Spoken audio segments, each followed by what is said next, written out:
Evening, everyone, and welcome to Soul Survivors of Chicago Breaking the Silence show. We are so glad that you're here. If this is your first time, welcome. If this is not your first time, thanks for coming back. Today is May the 2nd, and it is Mental Health Awareness Month. If you don't know what that is, we're going to talk about it today with our special guest that I wanted to make sure was part of our show to premiere and talk about mental health, particularly from a male's point of view, and talk a little bit about some collaborations we're doing with Soul Survivors of Chicago with a program he operates and owns. But without further ado, let me go ahead and introduce Mr. Larry Smith. Hello. I appreciate you for inviting me. It's a pleasure to be part of the show, especially with a topic of breaking the silence because it's so prevalent today, and it's something that we need to talk about. So when I heard the sound of breaking the silence, I definitely wanted to be here. So I appreciate the invite. Well, thank you. Thank you for coming and spending time with us today. So I have a few questions, and we're going to get into it and talk a little bit about this thing called mental health. Both of us met each other at an event talking about suicide prevention. As you know, Soul Survivors is deeply invested in suicide prevention and mental health awareness. I lost my son by way of suicide May 27, 2020, and since that time I've been dedicated and razor focused on this issue and concern. And Larry also has too. He has an organization, and we're going to talk a little bit about it, called Males with a Plan. Yeah. So tell us about it. What is Males with a Plan? So Males with a Plan basically is an organization that focuses on reducing suicidality and antisocial behaviors. So the goal of Males with a Plan is to make sure we reduce suicide with African American males. We focus on like 3 different components. We focus on the economic and employment sustainability, and then we focus on the peer-to-peer discussions, which is definitely needed to help guys articulate their thoughts and what's going on with them, and just build that self-esteem and feel confident. And then we have this other component with the community outreach. So the community outreach basically is help guys become part of their community, engaged, making them feel like they have a purpose. Now, everybody that's a part of Males with a Plan don't necessarily have to be depressed or things like that, but it's a curriculum that I created to prevent depression from happening.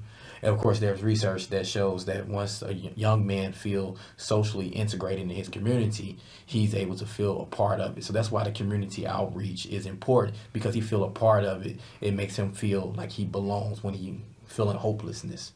So that's an important piece. And then we also do another piece to Males with a Plan is increasing the young man's emotional intelligence. That's very important. And when I start to, working into the schools, I realized that no one's focused on the emotional intelligence piece. An emotional intelligence piece, it covers the how you respond to someone else's, when someone say something to you that you don't like. Because, we see that a lot, especially with testosterone building, you mad, he's mad. What's going to happen? It's a crash. Yeah. So we try to focus on, the self-management piece, which is part of emotional intelligence. We try to focus on the self-awareness. Self-awareness. Wow, that piece is powerful. Just helping young men understand who they are. Just who are you? And sometimes we got to pull some things out of us when we think there's nothing else there. So it's like, okay, who are you? Who are you? And sometimes you got to ask yourself that, because sometimes you can be in a dark space, just dealing with manhood and just growing through just boyhood and going into manhood. You like, I don't know who I am. So helping young men just continue to build and figure out who are they. So that's why the self-awareness when it comes to Males with a Plan is so important as well. And then we have the self-management, self-awareness, and then we have that social awareness. Social awareness. When I think about the social awareness, I come across a lot of young men who don't understand why they did certain things. I was just with my friends. I was just with my friends. Like, I don't know how I ended up here. I don't know how I ended up in prison. It's like, what do you mean you don't know how you ended up in prison? Now as adults, we can see certain things like, look, you should have, that's peer pressure. Peer pressure. Right. But a lot of young men don't understand that. A lot of the young men don't understand the characteristics that builds into, ending results, unfortunately. So the social awareness, just keeping them familiar of their social circle, keeping them familiar with who they hanging out with, keeping them familiar with that might not be a good route for me to go. And then we have that relationship management. Just continue to build those relationships. We know that when you build relationships, it helps you in so many different, routes of life. Just employment, just you need someone to call. There are young men that are suicidal, feels like I don't have nobody to call. So once you meet certain people, we want to make sure we teach them how to establish a healthy relationship. So all those four components, when we gather those pieces together, we able to focus on making them whole. Wow. So that is the plan. That's the plan. The 4 components. Y'all heard it right here. That's the plan. Emotional intelligence, integration in the community, checking in with yourself. I'm paraphrasing, but in the meantime, I know Larry will talk a lot more about those, and we can always go to his website, and he'll share a lot more with that for those who are interested in knowing more. But that is awesome. You laid it down completely clear for me. Yeah. Thank you. So I asked, what makes you passionate about mental health? Of all the things that, us in the community we're part of, from sports down to making money, down to being an entertainer, you chose, or was chosen to maybe, talking and working with mental health and males. Tell me why. My decision to work with mental health with just males is because my brother did pass away from depression, and it put a damper in my spirit, just trying to figure out what happened, why, how did I miss those signs. So I went to college and I studied social work, and then I later on received my master's degree in urban studies with concentration and the environmental factors that contributed to why Black men are committing suicide. So I needing answers. So when you need answers, you go hunt and you try to figure out, what and why this happened and how did I miss this. So I had to develop a psychological autopsy on my brother so I can get some type of closure to figure out okay, this could have been, and then I started understanding the trauma that he experienced and then how the brain works. And I was able to understand, the adverse childhood, experiences, as well. And then just make a conclusion, that I needed. So that's the reason why Males to the Plan was birthed. And I reflect on those moments when I did the psychological autopsy. I remember having a conversation with my brother Miles a week prior to him passing. And then he was like, bro, I did a lot of things in the world. And I was like, wow, yeah, you did. Yeah, you did. And we was congratulating each other because, Miles was in the military. He was in the Air Force Reserve. And also he was a senior at DeVry University studying criminal justice at the time.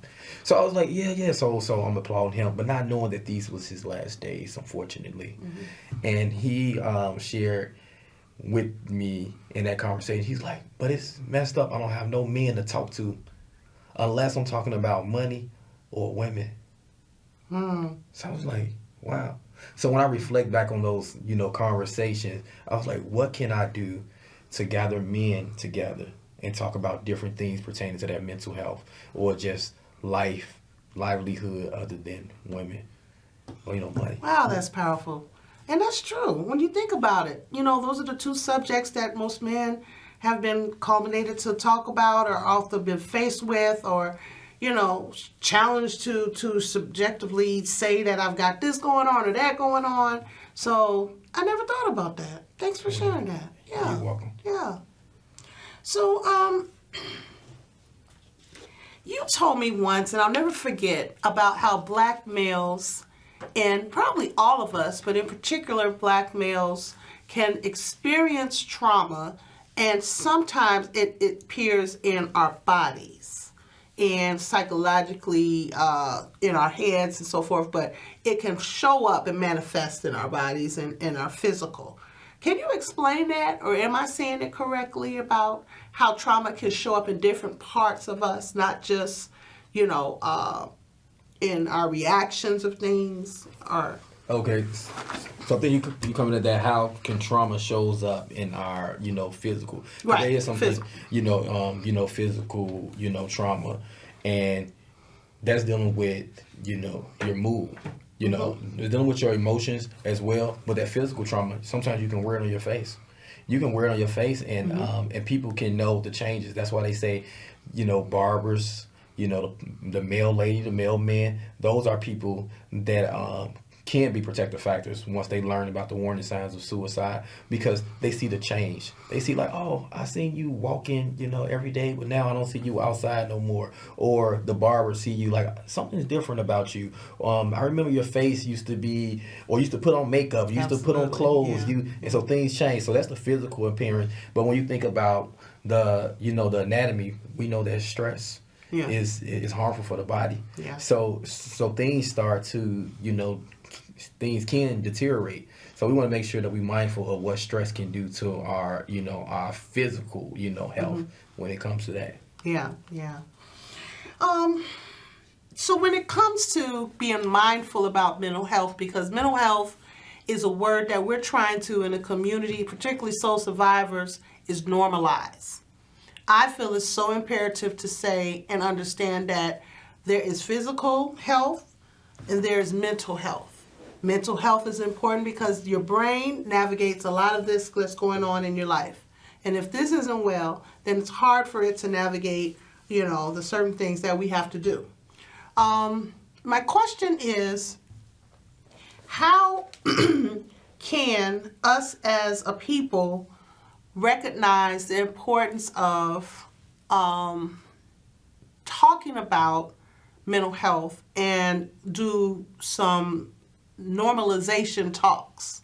For example, I often feel like we ask the wrong questions when people are going back and forth and you see someone, and the natural thing is to say, I'm okay, when you ask how you're doing. And I'm always a proponent of saying, well, I'm about a 6 out of a 10 today.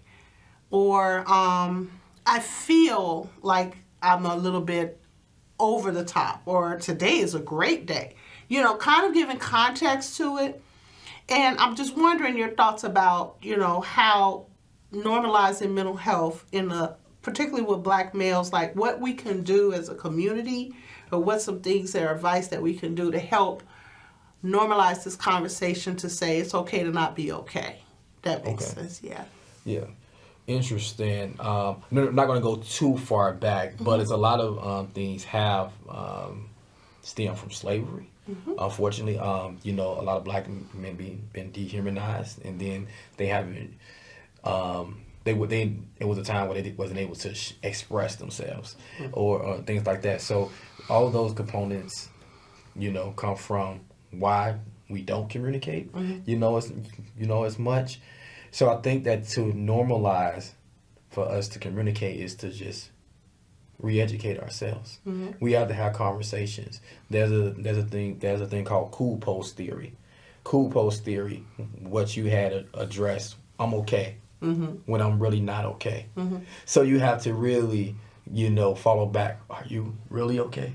Really? Are you really okay? Really. Yeah, are you really okay? And then just start normalizing those conversations. You say you're okay, but I don't think, just dive a little bit more deep, because you see something is wrong. Yeah. And then sometimes when you dive a little bit deeper, the person respond different. So just ask, are you really okay? Because this is what I'm seeing. I just want to make sure you're okay because I care.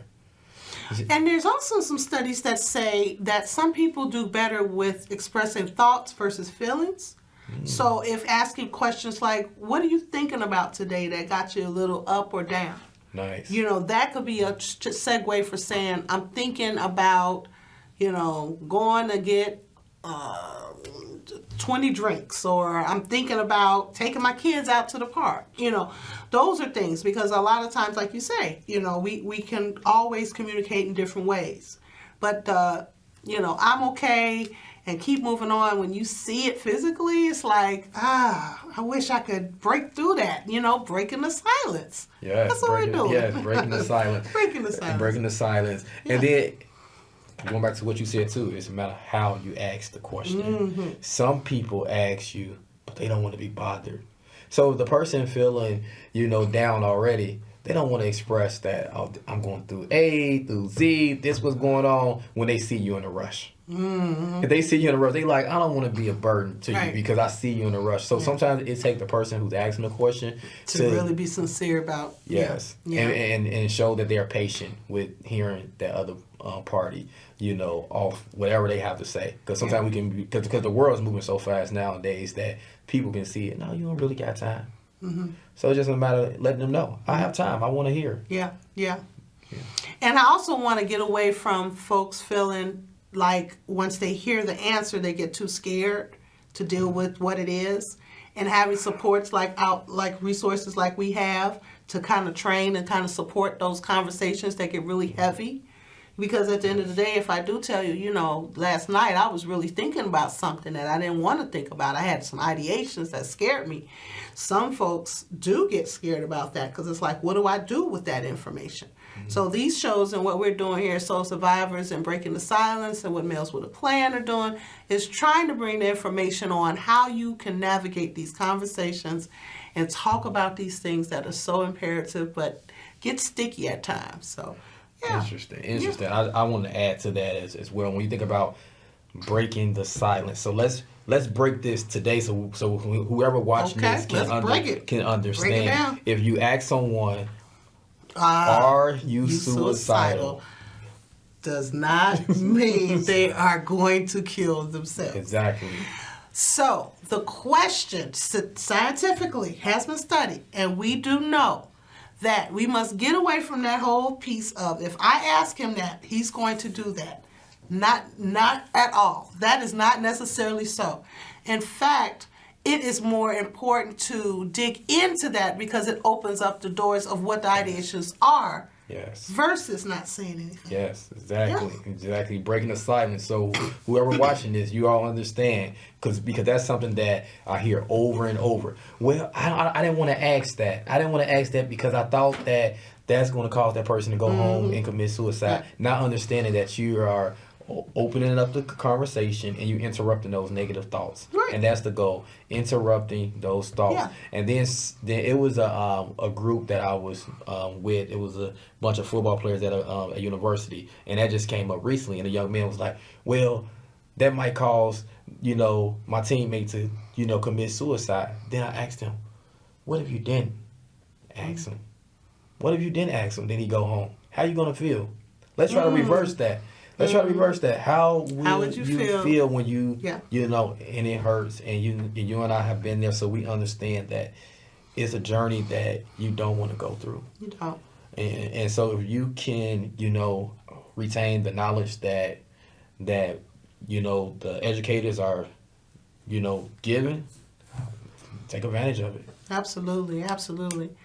And as we go through the months and, the weeks of the show, we'll be talking a lot more of other ways that you can learn about how you can address those questions and how to know those signs and, signals that come out. There's a lot of programs, mental health, first aid, and so forth, that are around and free for the community to get involved in. So, yeah, thanks for saying that. So let's get into some things that are happening with Males with a Plan.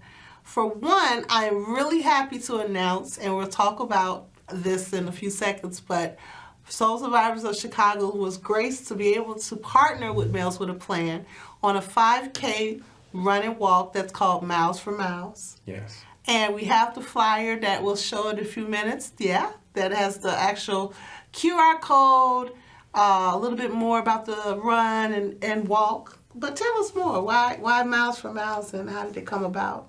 Okay, about 2 years ago, I was going through Miles' journal, which I go through about every 4 years. Miles passed away in 2009, and I just go through it. And then it was a message in there that he was saying that I'm going to beat this other guy's record. He ran a mile in 4 minutes and 30 seconds. And he's like, I'm going to beat that. Miles was in the military and things like that. So Miles was very, athletic until his last days. And when he started going through mood changes, he really stopped working out.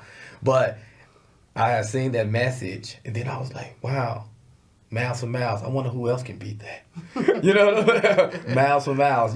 That's his name, Miles for Miles. So I was like, I wonder who else can beat that. And then on another, note, it's like it's a good way to introduce to people how to battle depression. Mm-hmm. It's another way, of course we know running releases endorphins, the good feel good hormones. Mm-hmm. So when we out there together, we able to go off each other's energy, and also we able to run with a purpose, mm-hmm. and also we able to release those feel good hormones. Wow, yeah.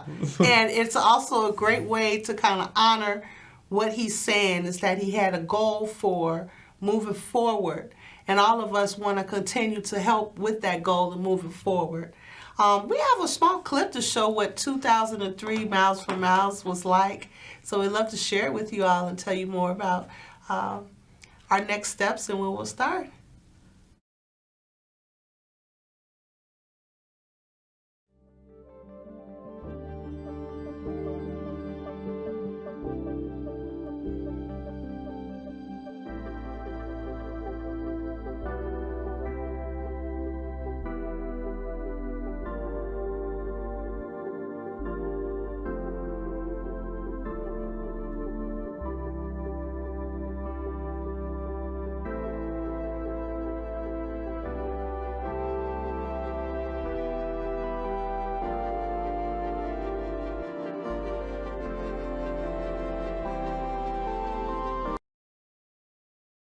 Wow. Yeah, that was great. Yeah. Yeah. And people, they really felt good once they made it, mm-hmm. To the finish line. And that's what it's about, right? Yeah. Kind of that when you told me about the feeling of accomplishing something, because 5Ks are really something else, Yeah. But to actually complete a 5K and have a winning award and that kind of thing, yes. is awesome. Yes. Yeah. Yes. Everybody who participated received the medal. Mm-hmm. We had the first, second, third place. They received trophies, mm-hmm. and they felt good. And of course, the people that knew the trophies was for the first, second, and third place. Of course, they was running pretty fast because they was competitive. Oh, okay. But this year, I think I'm going to win first place. Oh, okay. So if you think you can Soul beat me, Survivors will be out there too. I don't think I'm going to win first place, but I'll come in someplace. Great. So tell us a little bit more about the date as we wrap up, and the time, and anything that we need to prepare for. It's this Saturday, May 25th. I'm sorry, not this Saturday, but May 25th. Yes. Which is on a Saturday. And we will be at 3100 South Lakeshore Drive, okay. In Chicago, Illinois. You will see orange tent for registration, mm-hmm. and you'll see a group of people out there. So you'll just basically come out there, sign up, so we can know that you're part of us, and you are ready to be lifted, mm-hmm. and be able to, feel good. Yeah. That's the thing, releasing feel good hormones. So you want to make sure that you're a part of it. So definitely we want you to register so we can have your contact information so we can continue to follow up and let you know about other things that we got going on. Awesome. And so that's May 25th on a Saturday, 3100 Lakeshore Drive? Yes. And it's a free registration, all ages? Yes, all ages. And it's a safe walk that will have orange tent out, of course, water and snacks for those who are there. And just come on and enjoy a nice time for a purpose. Walking miles for miles, understanding the importance of mental health, that's imperative. As we wrap up, there's another event coming on, and I wanted you to share with that real quickly, as well as tell us your website, and we'll go with that. Okay. We have the second annual Masquerade Gala is Friday, June the 21st. It's at 63 Social, 6333 Kennedy Avenue in Hammond, Indiana. You can also contact me at 773-983-1185 or visit the website at www.mealswithaplan.net. So that's the contact information if you need some additional information about the gala or any other activities, things that we do. Awesome. So you heard that right from the source. Join us May 25th for the Walk for Miles, the gala in June. And as always, we want to thank our guest, Larry Smith with Males with a Plan, for coming out this evening. And thank you for coming to the show. Come back next Thursday, 6 p.m. as we continue to break the silence. May is Mental Health Awareness, y'all. Be informed, be careful, be well. See you soon.